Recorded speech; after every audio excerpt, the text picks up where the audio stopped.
Hello guys! Hello Scorpio! Welcome dito sa aking channel, Scorpio. Alamin natin kung anong messages, vibration, gabay energy para sa inyong lahat. Ito ay para sa lahat ng Scorpio friends natin na nanonood.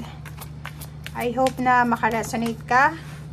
If ever bago ka sa channel ko, please like, share, and subscribe.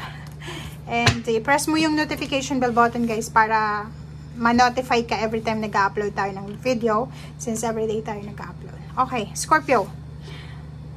Wow.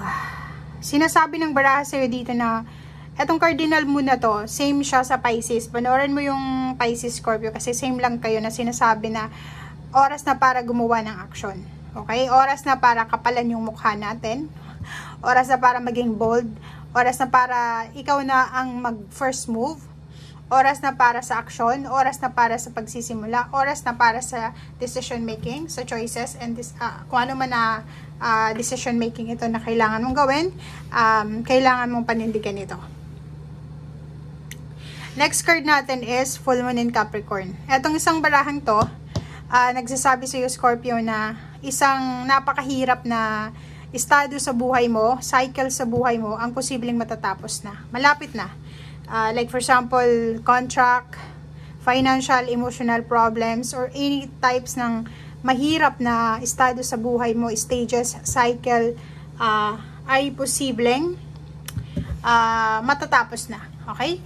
And next card natin is etong you're very close to achieving goals. Ganun din, same sila ng second card na sinasabi sa barahang ito na malapit nang matapos. Wait lang guys.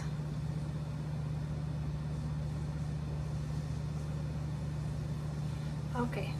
So, dito sa barahang to, wait lang kasi yung charger natin is medyo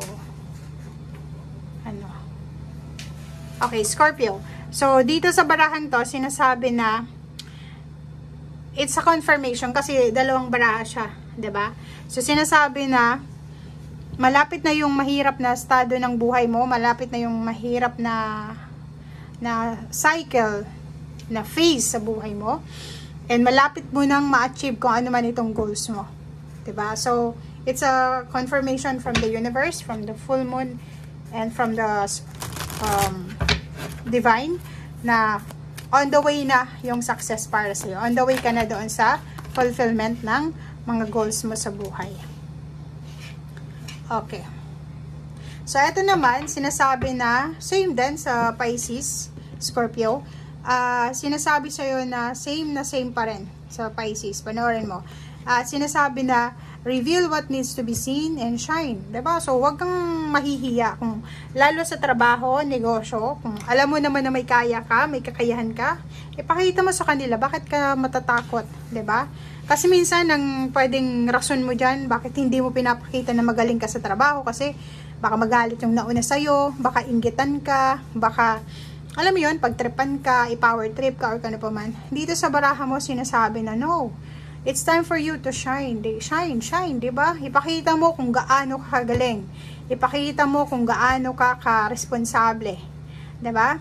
And reveal what needs to be seen. Be true to yourself, be true sa intention mo, true sa mga tao sa paligid at harap mo. Okay? And yung muna Leo, sinasabi na may positive news, positive happenings ang posibleng darating sa'yo.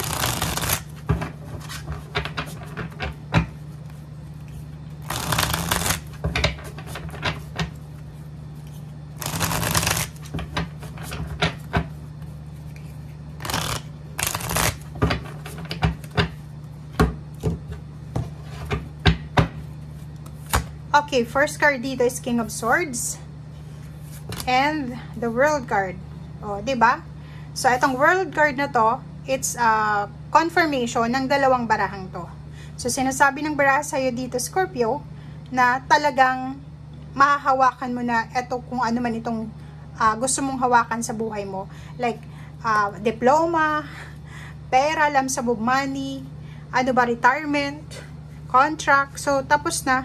tapos na, malapit nang matapos yung mahirap na estado ng buhay mo. Malapit mo nang makuha yung goals mo. It's a completion. Completion to, achievements, and satisfaction. Okay? Seven of Wands, sinasabi ng baraha sa'yo dito guys na kung ano man to na makukuha mong success, achievements, kailangan mong proteksyonan ito. Kasi alam mo, ang dami-daming mga tao sa paligid mo na same as the Pisces, ang dami-daming mga tao na naiinggit. Okay? Naiinggit sila or hindi sila happy sa kung ano man ang meron ka. So, sinasabi ng baraha sa'yo dito na kailangan mong bigyan ng proteksyon kung ano man ang meron ka sa ngayon. Ano man itong matatanggap mo, ano man itong blessings or biyaya na makukuha mo, doon ka mag-focus. Okay? Bigyan mo siya ng focus para talagang mag-stay yan sa buhay mo. Okay? See, you're the Fool. Ang dami-daming magsisimula sa buhay mo. It's either new job, new relationship, new life, new places, new contract, new beginnings. Ang dami-dami guys, madami, sobrang dami na pwedeng yun talaga yung magpabago sa buhay mo. May ma-achieve ka and mayroon ka din na sisimulan, diba? So ang ganda. And Five of Wands, yun yung sinasabi ko sa'yo dito. Kailangan mong pangalagaan, kailangan mong proteksyonan kung ano itong blessings na makukuha mo, kung ano itong biyaya na darating sa'yo.